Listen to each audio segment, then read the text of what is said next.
12 UP board के प्यारे विद्यार्थियों, स्वागत है आप सभी का शिवम लेक्चरर में। अर्थशास्त्र का पेपर है जो 24 फरवरी 2026 के लिए सबसे ज़्यादा महत्वपूर्ण है।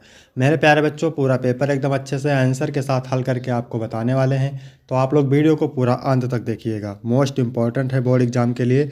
समय 3 घंटे 15 मिनट का होता है मेरे प्यारे बच्चों, और पूर्णांक होता है 100 का। यहाँ पर थोड़ा सा निर्देश देख लेते हैं। निर्देश में क्या है? प्रारंभ के 15 मिनट परीक्षार्थियों को प्रश्न पत्र पढ़ने के लिए निर्धारित है। सभी प्रश्न करने अनिवार्य हैं। प्रश्न संख्या 1 से 10 बहुविकल्पीय है। प्रश्न संख्या 11 से 18 अति लघु उत्तरीय है, जिनका उत्तर आपको 50 शब्दों में देना है।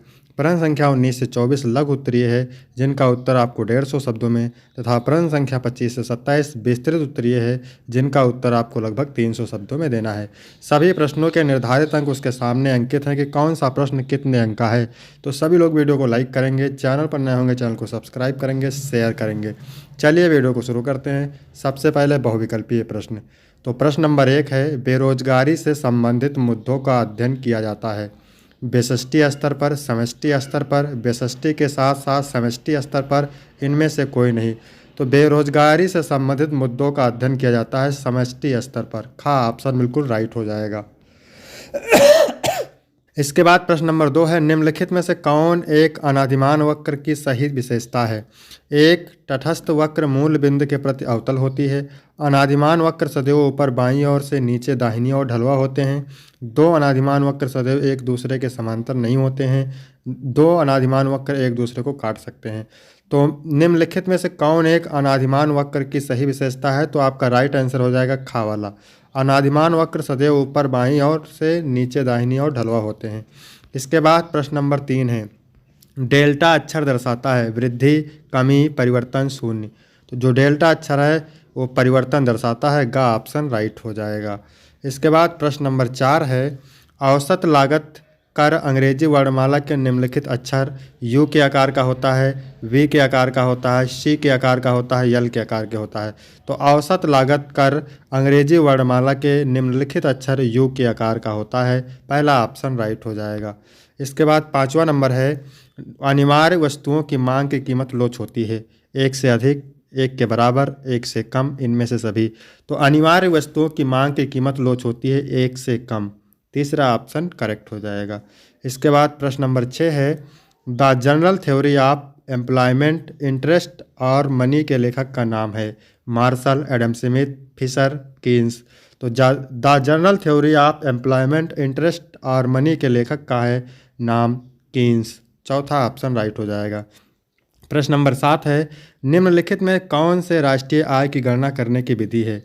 आय विधि है, खर्च विधि है, उत्पादन विधि है, इनमें से सभी है। तो मेरे प्यारे बच्चों, इनमें से सभी हो जाएगा। ठीक है, राष्ट्रीय आय की गणना करने की विधि है, इनमें से सभी।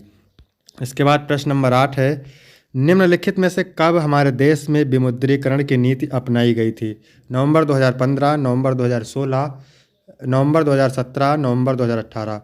तो हमारे देश में विमुद्रीकरण की नीति अपनाई गई थी नवंबर 2016 को। ठीक है। नंबर 9 है, MPC प्लस MPS का योग होगा। तो इसका योग कितना होता है मेरे प्यारे बच्चों? इसका योग होता है 1। अर्थशास्त्र में MPC का फुल फॉर्म होता है मार्जिनल प्रोपेंसिटी टू कंज्यूम, यानी इसका मतलब होता है सीमांत उपभोग प्रवृत्ति, जो आय बढ़ने पर उपभोग में परिवर्तन दर्शाता है। MPS का फुल फॉर्म होता है मार्जिनल प्रोपेंसिटी टू सेव, यानी सीमांत बचत प्रवृत्ति है, जो आय बढ़ने पर बचत में परिवर्तन दर्शाता है। इसका योग होता है। इसके बाद 10 नंबर प्रश्न है, भारत में नवंबर 2016 में रुपया 500 तथा रुपया 1000 के नोटों का विमुद्रीकरण किसने किया था? भारत सरकार ने। भारत में नवंबर 2016 में रुपया 500 तथा रुपया 1000 के नोटों का विमुद्रीकरण किया था भारत सरकार ने। इसके बाद अति लघु उत्तरीय प्रश्न है, मोस्ट इंपॉर्टेंट है। 11 नंबर प्रश्न है, आदर्शात्मक अर्थशास्त्र क्या है? आदर्शात्मक अर्थशास्त्र अर्थशास्त्र की वह हिस्सा है जो मानक बयानों से संबंधित है, यह निष्पक्षता के विचार पर केंद्रित है और अर्थव्यवस्था के परिणाम या सार्वजनिक नीति के लक्ष्य क्या होने चाहिए पर निर्भर है। इसके बाद 12 नंबर है, स्थापन्न वस्तुएं क्या होती हैं? तो स्थापन्न वस्तुएं वह वस्तुएं होती हैं जो एक दूसरे के स्थान पर एक ही उद्देश्य के लिए प्रयोग की जाती हैं। स्थापन्न वस्तुएं वह वस्तुएं होती हैं जो एक दूसरे के स्थान पर एक ही उद्देश्य के लिए प्रयोग की जाती हैं। 30 नंबर है, कीमत रेखा किसे कहते हैं? तो कीमत रेखा वह समस्तरीय सरल रेखा होती है जो बाजार कीमत और किसी फर्म के उत्पादन स्तर के बीच के संबंध को दर्शाती है। कीमत रेखा वह समस्तरीय सरल रेखा होती है जो बाजार कीमत और किसी फर्म के उत्पादन स्तर के बीच के संबंध को दर्शाती है। इसके बाद 14 नंबर है मध्यवर्ती वस्तुएं क्या हैं। तो मध्यवर्ती वस्तु उन वस्तुओं और सेवाओं को कहते हैं जिनका प्रयोग अन्य अंतिम वस्तुओं सेवाओं के उत्पादन में किया जाता है। इनका उपयोग व प्रयोग मध्यवर्ती अथवा उत्पादन प्रक्रिया की सीमा के अंदर होता है। कच्चा माल तथा अर्धनिर्मित वस्तुएं मध्यवर्ती वस्तुएं हैं। इसके बाद 15 नंबर है पूंजीवादी अर्थव्यवस्था के मुख्य विशेषताएं क्या है। तो पहले विशेषता है उत्पादन के साधनों पर निजी स्वामित्व होता है। दूसरा है आर्थिक निर्णय में स्वतंत्रता होती है। तीसरा है अर्थव्यवस्था पूरी तरह से बाजार प्रणाली पर निर्भर रहती है। इसके बाद 16 नंबर है राष्ट्रीय आय समिति की स्थापना किस वर्ष हुई थी। तो भारत सरकार ने 1949 में राष्ट्रीय आय समिति की नियुक्ति की थी। ठीक है। इसके बाद 17 नंबर है राष्ट्रीय आय संगणना की विधियों का उल्लेख कीजिए। तो राष्ट्रीय आय की संगणना की 3 विधियां हैं। पहला है उत्पादन विधि, दूसरा है खर्च विधि और तीसरी है आय विधि। इसके बाद है जीएनपी और एनएनपी में क्या संबंध है। तो जीएनपी में देश या विदेश में अर्जित आय को जोड़ा जाता है, जबकि एनएनपी में लगने वाली लागत में होने वाली कमी को घटाया जाता है। इसके बाद है लघु उत्तरीय प्रश्न। ठीक है। तो 19 नंबर प्रश्न है नियंत्रित अर्थव्यवस्था तथा बाजार अर्थव्यवस्था में अंतर स्पष्ट कीजिए। तो नियंत्रित अर्थव्यवस्था वह होती है जिसमें सरकार आर्थिक गतिविधियों का नियमन और नियंत्रण करती है। इसमें उत्पादन, वितरण और मूल्य निर्धारण पर सरकार का सीधा प्रभाव रहता है। समाजवादी और साम्यवादी देश अक्सर इस प्रणाली को अपनाते हैं, जैसे कि पूर्व सोवियत संघ और चीन पहले। बाजार अर्थव्यवस्था में आर्थिक गतिविधियां निजी क्षेत्र द्वारा संचालित होती हैं। मांग और आपूर्ति के आधार पर मूल्य निर्धारण होता है तथा सरकार का हस्तक्षेप न्यूनतम होता है। यह पूंजीवादी देशों में प्रचलित है, जैसे अमेरिका और जापान। इसके बाद है उपभोक्ता संतुलन के तटस्थता वक्र की विशेषताएं बताइए। तो उपभोक्ता संतुलन तटस्थता वक्र के माध्यम से निर्धारित किया जाता है, जो उपभोक्ता की समान व संतुष्टि स्तर वाली विभिन्न वस्तु संयोजनों को दर्शाता है। इसकी प्रमुख विशेषताएं इस प्रकार हैं। पहली विशेषता है नकारात्मक ढलान। तटस्थता वक्र नीचे की ओर ढलान वाला होता है, क्योंकि यदि एक वस्तु की मात्रा बढ़ती है तो दूसरे की मात्रा घटानी पड़ती है। उत्तलता, यह वक्र मूल बिंदु की ओर उत्तल होती है, जो अधोमुखी सीमांत प्रतिस्थापन दर को दर्शाता है। इसके बाद तीसरा है एक दूसरे को नहीं काटते। जो दो तटस्थता वक्र कभी एक दूसरे को नहीं काटते, क्योंकि प्रत्येक वक्र अलग संतोष स्तर दिखाता है। ऊपर की ओर बढ़ने पर संतोष बढ़ता है।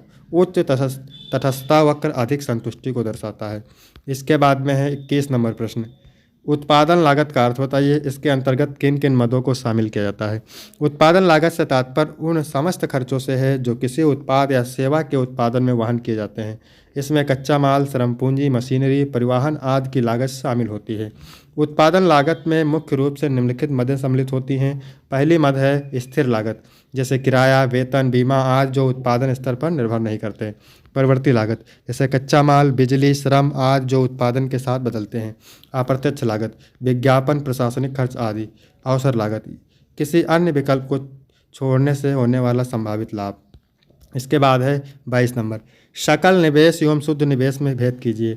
सकल निवेश और शुद्ध निवेश में मुख्य अंतर निम्नलिखित है। पहला अंतर, इसकी परिभाषा देखेंगे। सकल निवेश में पूंजीगत वस्तुओं पर किया गया कुल व्यय शामिल होता है, जबकि शुद्ध निवेश सकल निवेश से पूंजी ह्रास घटाने के बाद बची हुई पूंजी को दर्शाता है। इसका समीकरण है सकल निवेश बराबर शुद्ध निवेश प्लस मूल्य ह्रास। शुद्ध निवेश बराबर सकल निवेश माइनस मूल्य ह्रास। अर्थव्यवस्था पर प्रभाव, यदि शुद्ध निवेश सकारात्मक होता है तो अर्थव्यवस्था में पूंजी स्टॉक बढ़ता है, जबकि नकारात्मक शुद्ध निवेश पूंजी क्षय को दर्शाता है। सकल निवेश कुल निवेश है, जबकि शुद्ध निवेश वास्तविक पूंजी वृद्धि को दर्शाता है। इसके बाद में है 23 नंबर, पूर्ण प्रतियोगिता का अर्थ एवं परिभाषा। तो पूर्ण प्रतियोगिता एक ऐसी बाजार स्थिति है जिसमें अनेकों विक्रेता और क्रेता स्वतंत्र रूप से क्रय विक्रय करते हैं और किसी एक क्रेता विक्रेता का बाजार मूल्य पर कोई नियंत्रण नहीं होता। इसमें सभी उत्पादक समान गुणवत्ता वाले उत्पाद बेचते हैं और बाजार में प्रवेश तथा निकास पूरी तरह स्वतंत्र होता है। इसकी परिभाषा देखेंगे एडम स्मिथ के अनुसार पूर्ण प्रतियोगिता वह स्थिति है जिसमें बाजार में कई विक्रेता और क्रेता होते हैं तथा मूल्य मांग और आपूर्ति द्वारा तय किया जाता है। मार्शल के अनुसार पूर्ण प्रतियोगिता में प्रत्येक विक्रेता के पास बाजार में समान अवसर होते हैं और कोई भी कीमत को प्रभावित नहीं कर सकता। इसके बाद है समष्टि अर्थशास्त्र का क्षेत्र बताइए। तो समष्टि अर्थशास्त्र अर्थशास्त्र की वह शाखा है जो संपूर्ण अर्थव्यवस्था के व्यापक पहलुओं का अध्ययन करती है। यह राष्ट्रीय आय, मुद्रास्फीति, बेरोजगारी, आर्थिक विकास, मुद्रा नीति और राजकोषीय नीति जैसे विषयों को शामिल करता है। समष्टि अर्थशास्त्र का क्षेत्र राष्ट्रीय आय, सकल घरेलू उत्पाद जीडीपी और राष्ट्रीय आय की गणना, मुद्रास्फीति और मंदी, मुद्रा आपूर्ति, कीमतों में उतार चढ़ाव का अध्ययन, बेरोजगारी दर और उसके प्रभाव, आर्थिक नीतियाँ, मौद्रिक और राजकोषीय नीति का प्रभाव, आर्थिक विकास, दीर्घकालिक विकास दर और योजनाएं। इसके बाद है समष्टि अर्थशास्त्र संपूर्ण अर्थव्यवस्था के संतुलन और स्थिरता का विश्लेषण करता है। ठीक है, इसके बाद है दीर्घ उत्तरीय प्रश्न। ठीक है, 25 नंबर प्रश्न है प्रत्यक्ष कर तथा अप्रत्यक्ष कर में अंतर स्पष्ट कीजिए। तो प्रत्यक्ष कर और अप्रत्यक्ष कर में निम्नलिखित अंतर है। प्रत्यक्ष कर और अप्रत्यक्ष कर में मुख्य अंतर भुगतान की प्रकृति और कर भार वहन करने वाले व्यक्ति पर निर्भर करता है। तो यहाँ पर देखेंगे प्रत्यक्ष कर। प्रत्यक्ष कर वह कर होता है जिसमें करदाता सीधे सरकार को अदा करता है और इसका भार वह स्वयं वहन करता है। विशेषताएं, यह आय या संपत्ति पर लगाया जाता है। करदाता और कर भार वहन करने वाला व्यक्ति एक ही होता है। इसकी दरें आय और संपत्ति के अनुसार तय होती हैं। उदाहरण के लिए आय कर, संपत्ति कर और निगम कर। अप्रत्यक्ष कर वह कर होता है जिसमें कोई अन्य व्यक्ति सरकार को अदा करता है लेकिन इसका बोझ अंतिम उपभोक्ता पर पड़ता है। इसकी विशेषताएं हैं, यह वस्तुओं और सेवाओं पर लागू होता है। करदाता और कर भार वहन करने वाला व्यक्ति अलग अलग होते हैं। यह उपभोग पर आधारित कर होता है। उदाहरण के लिए वस्तु एवं सेवा कर, जीएसटी, उत्पाद शुल्क, सीमा शुल्क। इसके मुख्य अंतर क्या हैं? संक्षेप में प्रत्यक्ष कर आय और संपत्ति पर लगता है जबकि अप्रत्यक्ष कर उपभोग पर आधारित होता है। प्रत्यक्ष कर और अप्रत्यक्ष कर में मुख्य अंतर भुगतान की प्रकृति और कर भार वहन करने वाले व्यक्ति पर निर्भर करता है। इसके बाद है अथवा सेक्टर मॉडल में राष्ट्रीय आय निर्धारण की व्याख्या कीजिए। फिर है 26 नंबर न्यून मांग क्या है, इसके प्रमुख कारणों पर प्रकाश डालिए। तो न्यून मांग का अर्थ एवं कारण। न्यून मांग वह स्थिति होती है जब किसी अर्थव्यवस्था में कुल मांग उपलब्ध वस्तुओं और सेवाओं की आपूर्ति से कम होती है। यह स्थिति आर्थिक मंदी और बेरोजगारी को जन्म देता है जिससे उत्पादन और आर्थिक विकास प्रभावित होता है। न्यून मांग के प्रमुख कारण, कम उपभोक्ता व्यय। यदि लोगों की आय घट जाती है या वे बचत बढ़ा देते हैं तो उनकी क्रय शक्ति कम हो जाती है जिससे मांग घटती है। निवेश में गिरावट। जब व्यापारिक संगठनों और उद्योगों द्वारा पूंजीगत निवेश कम किया जाता है तो उत्पादन और रोजगार में कमी आती है जिससे कुल मांग प्रभावित होती है। इसके बाद है सरकारी व्यय में कमी। यदि सरकार अपने खर्चों में कटौती कर देती है तो बाजार में मुद्रा प्रवाह कम हो जाता है और मांग घट जाती है। उच्च कर दरें। यह सरकार प्रत्यक्ष या अप्रत्यक्ष कर बढ़ा देती है तो लोगों की आय और क्रय शक्ति कम हो जाती है जिससे मांग में गिरावट होती है। इसके बाद है मुद्रा की आपूर्ति में कमी। यदि केंद्रीय बैंक द्वारा बाजार में मुद्रा आपूर्ति कम कर दी जाती है तो ऋण महंगा हो जाता है और उपभोग घट जाता है। भविष्य को लेकर अनिश्चितता। यदि उपभोक्ताओं और निवेशकों को भविष्य में आर्थिक मंदी का डर होता है तो वे खर्च करने से बचते हैं जिससे मांग कम होती है।